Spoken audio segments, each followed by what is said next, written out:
আমরা এই মুহূর্তে অবস্থান করছি শেরপুর জেলার সীমান্তবর্তী ঝিনাইগাতি উপজেলার হলদিগ্রাম পাথরঘাটায়। আর এই জায়গাটা একেবারেই বাংলাদেশের এবং ভারতের সীমান্ত থেকে মাত্র অল্প 50 থেকে 60 গজ দূরে আমরা অবস্থান করছি। আর আমরা যদি আপনাদেরকে দেখাতে চাই যে এই জায়গাটা ভারত থেকে এই মহারশী নদী প্রবাহিত হচ্ছে এবং প্রবাহিত হয়ে বাংলাদেশে প্রবেশ করেছে।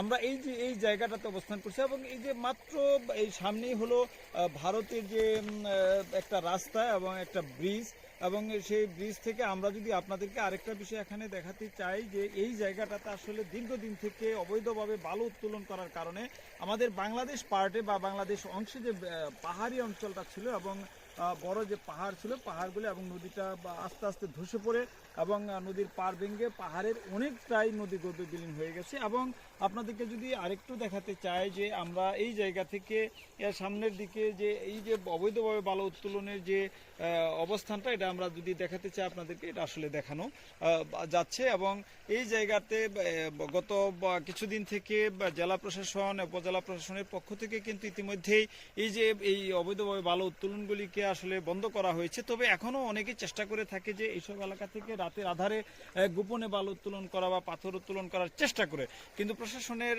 হস্তক্ষেপের কারণে এটা হয়তো বা এখন সম্ভব হচ্ছে না। পাশাপাশি আরেকটা বিষয় এখানে যদি আপনাদেরকে যদি আমরা লক্ষ্য করি যে এখানে আসলে যে অপরাধীদের একটা অভয়ারণ্য যদি আমরা বলি তাও ভুল হবে না।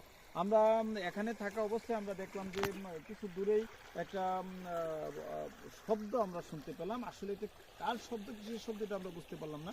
আর এই যে এই জায়গাটাতে আমরা অনেকের সাথে কথা বলেছি, আসলে এই এলাকার মানুষ হয়তো অনেকেই ভয়ে বা আতঙ্কে এই এলাকার যে অবস্থানটা এটা আসলে তারা বলতে চান না।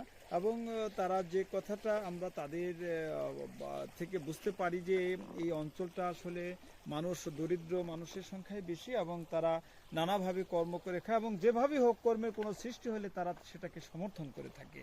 এবং আমরা এই জায়গাতে আমরা আজকে আপনাদেরকে আমরা দেখালাম প্রতিদিনের চিঠির পক্ষ থেকে আপনাদের সবাইকেই এই যে বর্ডার এলাকা এবং বর্ডার এলাকাটাকে আপনাদেরকে নিয়ে আসলাম।